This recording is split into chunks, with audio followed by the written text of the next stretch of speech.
Olá, meus queridos irmãos, minhas queridas irmãs, aqui é o Padre Paulo Ricardo. Uma grande alegria, juntos, mais uma vez, iniciarmos o nosso testemunho de fé. Queremos acolher você para convidá-lo agora a refletirmos a respeito da Palavra de Deus que o Senhor nos propõe a cada domingo, e esse domingo é o primeiro domingo da Quaresma. Como todo primeiro domingo da Quaresma, a gente então reflete a respeito da tentação de Cristo no deserto. Bom, a razão pela qual a Igreja escolheu este Evangelho é muito clara. Em primeiro lugar, nós iremos fazer 40 dias de oração, de penitência, de jejum. E Jesus, ele também fez isso. No início do seu ministério, antes mesmo dele começar a pregar, ele se recolheu e foi ao deserto. É interessante nós notarmos que Jesus, que é Deus que se fez homem, se submete a coisas que, evidente, nós não acharíamos necessárias. Se nós tivéssemos que fazer o roteiro da vida de Jesus, nós nunca iríamos começar o seu ministério com uma retirada no deserto para rezar, para fazer penitência, para fazer jejum, e o pior ainda, ser tentado por Satanás. Por quê? Porque, claro, se ele é Deus que se fez homem, para que ele precisa fazer penitência? Ele não tem pecado nenhum. Se ele é Deus que se fez homem, para que ele precisa rezar? Já que ele está sempre em comunhão com Deus. E, mais grave ainda, se ele é Deus que se fez homem, por que se submeter a uma tentação satânica? Mas é que, na realidade, aqui rege aquele princípio. Quod non est assumptus, non est redemptus. O que não foi assumido não foi redimido. Ou seja, nosso Senhor, Ele, claro, quer nos redimir. Mas Ele não quer nos redimir, não quer nos salvar sem nós. Ele quer nos salvar conosco, ou seja, com a nossa ajuda, com o nosso auxílio, com a nossa cooperação, com a nossa colaboração.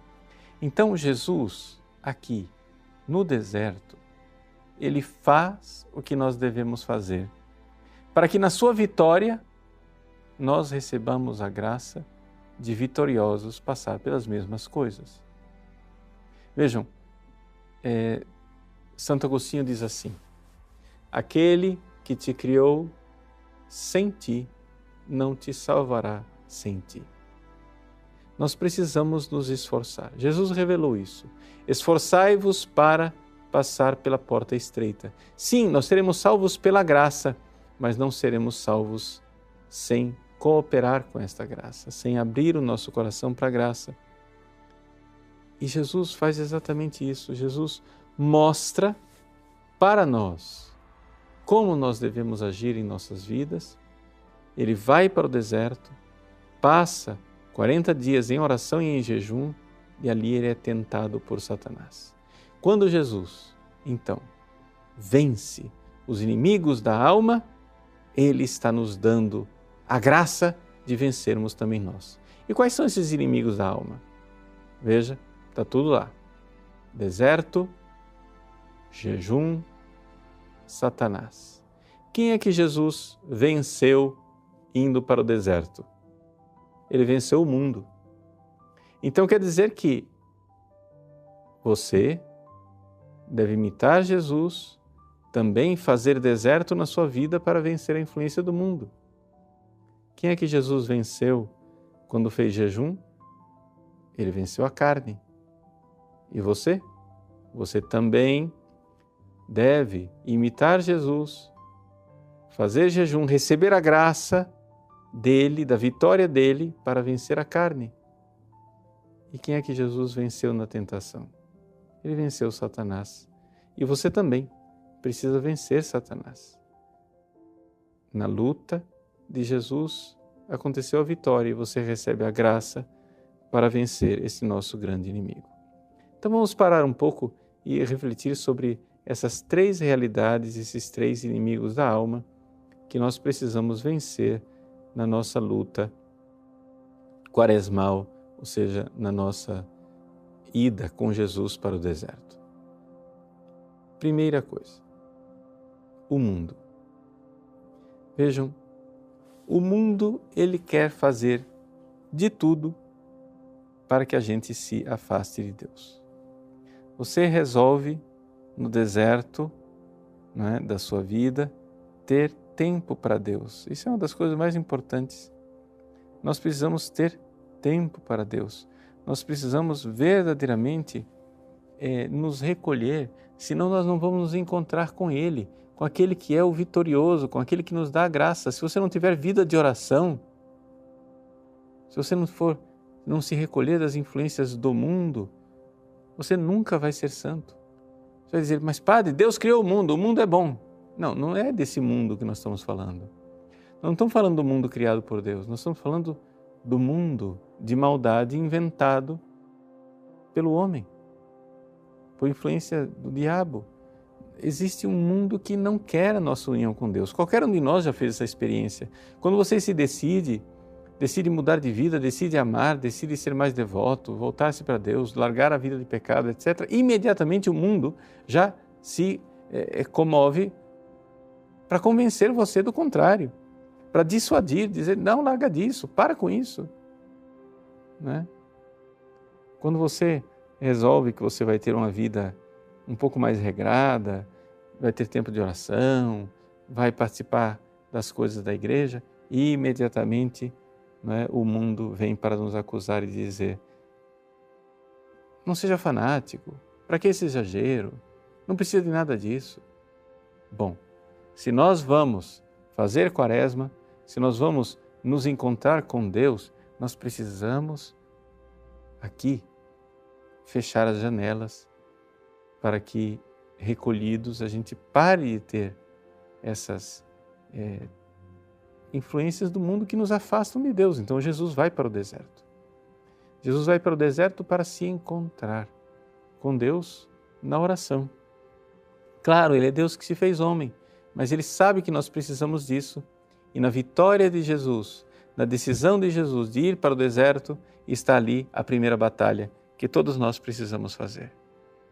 A batalha diária de dizer, não, eu vou rezar. A batalha diária de dizer, não, eu preciso rezar.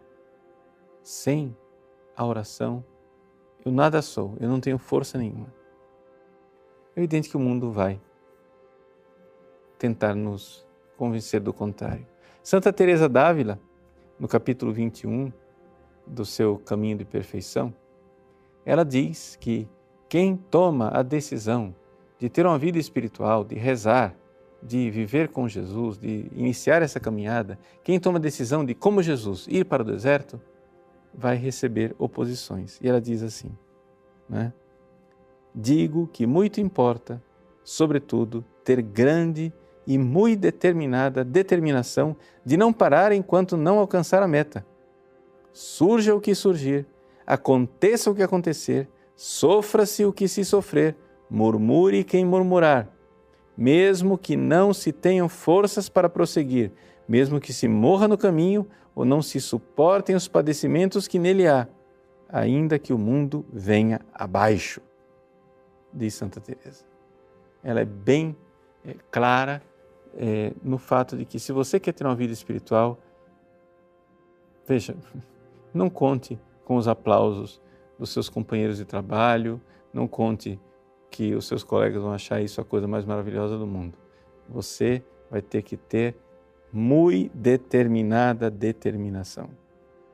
Então, murmure quem murmurar, mesmo que o mundo venha abaixo, decida ter uma vida com Deus. Essa é a primeira vitória que Cristo conquistou para nós. A segunda vitória de nosso Senhor é a vitória contra a carne. Quem é a carne? Muita gente acha que a carne é o corpo. Lê do engano, a carne não é o corpo, a carne é a alma. Ou seja, é uma alma que é guiada pelas tendências de busca o prazer, foge da dor, busca o prazer, foge da dor, busca o prazer. Quando você deixa que a sua alma seja dominada por essa lei, que é uma lei do corpo, ou seja, quando o seu corpo foge da dor e busca o prazer, começa a mandar na sua alma, que foi feita para amar, para se unir a Deus, ali, essa alma fica tão influenciada pelo corpo que ela recebe um nome especial. Ela recebe o nome de carne. Ela é uma alma que ficou carnal. Ficou carnal porque ela tornou-se incapaz de amar. Ela é egoísta. Ela foge da dor e busca o prazer. Mas o amor pede que você seja fiel, não tem problema. Eu busco o prazer, mesmo que isso signifique a traição da minha família. Mas o amor pede que você abrace essa cruz pelo outro, não tem problema. Eu fujo da dor, mesmo que isso seja mais terrível das atitudes traiçoeiras. Eis aí o inimigo, que é a carne. Então, uma vez que você vai se encontrar com Deus, se você passou a primeira vitória de realmente fechar as janelas e se recolher, você não quer saber da influência do mundo, surge a segunda influência, a segundo inimigo da alma, que é a sua própria alma, ou seja, a sua alma nas suas tendências horrorosas. E aqui, diz Santo Tomás de Aquino, aqui o inimigo torna-se mais perigoso, porque mais perigoso é o inimigo quanto mais interno ele é.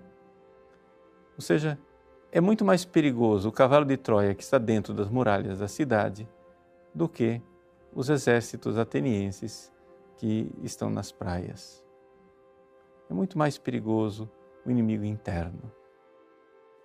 Foi muito mais perigoso Judas, que estava dentro do grupo dos apóstolos, do que Pilatos com todas as suas tropas em Jerusalém. Então vejam, o inimigo interno é a carne, somos nós mesmos, somos nós que somos inimigos de nós mesmos. E nós precisamos então proclamar que Jesus é nosso amigo. Jesus me ama, eu não me amo. Jesus é meu amigo, eu não sou meu amigo. Eu não me quero bem. Porque se eu me quisesse bem, eu romperia com toda a escravidão, com tudo aquilo que é a tentação que vem de fora, livrando-me da influência do mundo, mas também a tentação que vem de dentro, das tendências carnais. E aqui, meus irmãos, aqui vem a dificuldade da nossa vida, da nossa história de vida. Você, na sua vida, já cometeu tantos pecados que você terminou se habituando a eles, né?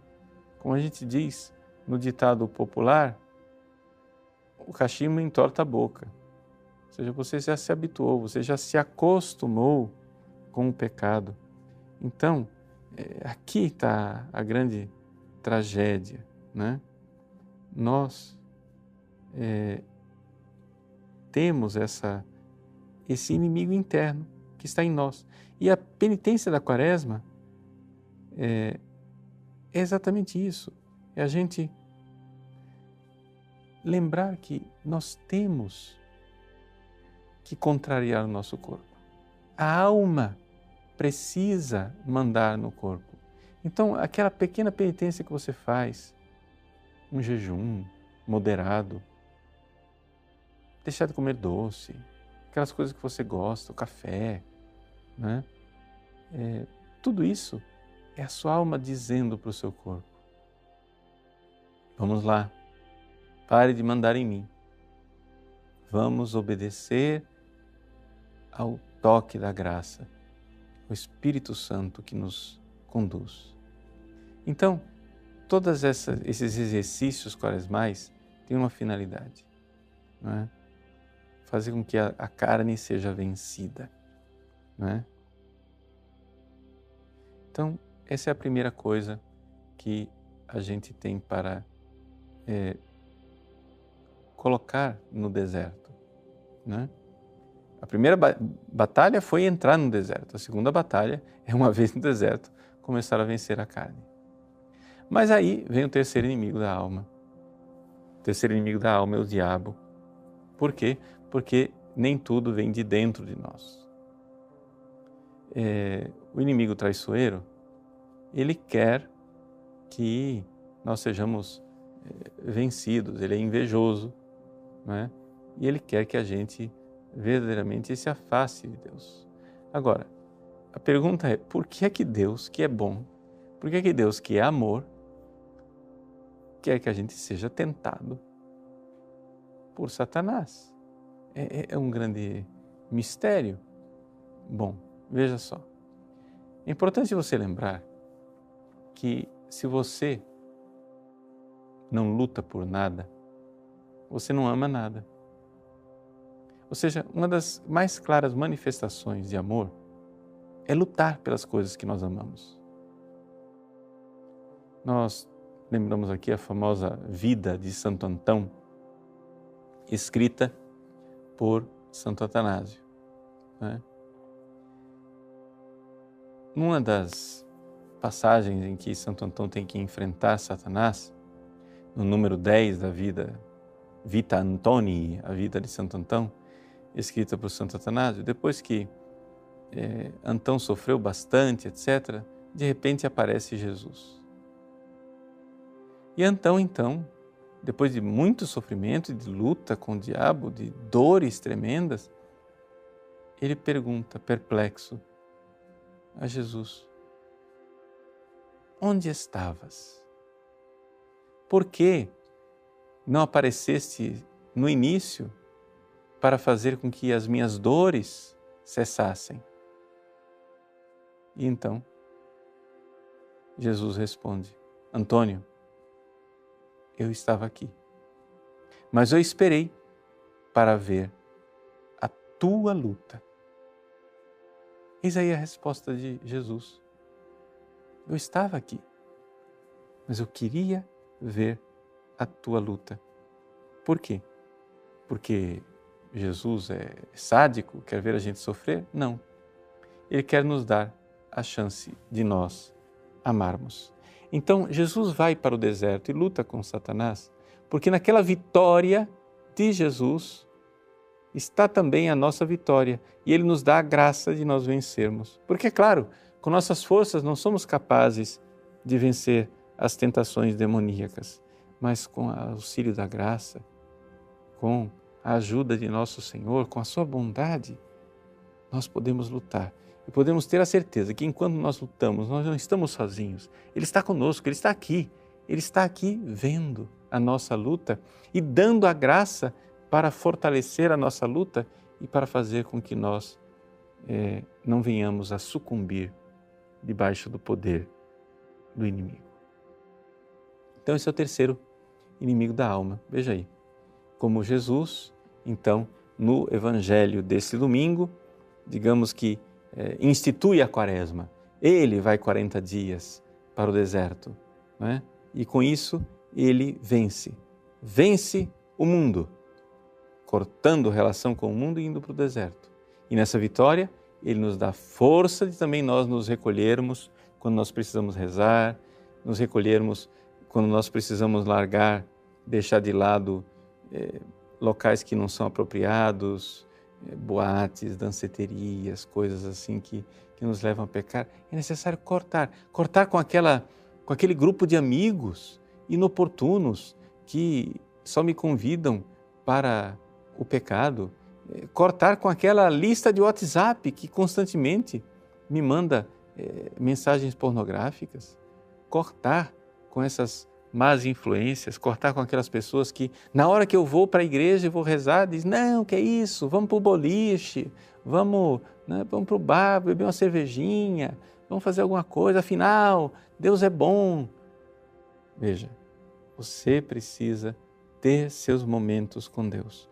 Corte essas influências negativas e saiba, Jesus venceu, Ele te dá a vitória, Ele te dá a graça. Então, cortar a mentalidade mundana. Você vai dizer assim, mas padre, nós não temos que ser iguais a todo mundo? Olha, você pode até ser mais ou menos igual a todo mundo por fora, mas por dentro nós temos que ser totalmente diferentes. Por quê? Porque, é claro, se você quer ser egoísta, então seja igual a todo mundo. Mas se você quer amar, se você quer servir ao Deus de amor amando, Então, não vai dar. Não dá para você seguir a mentalidade do mundo, porque você vai terminar egoísta. Então, esta é a vitória de Cristo, a primeira vitória, a vitória sobre o mundo. A vitória sobre a carne, sobre as nossas tendências carnais. Quantos pecados você já cometeu? Que coisa tremenda, algumas tendências suas para só buscar o prazer. O prazer começa muito ingênuo na infância, comendo doces, esvaziando latas de leite condensado, etc. e tal. Mas depois você vai crescendo e a brincadeira vai ficando perigosa.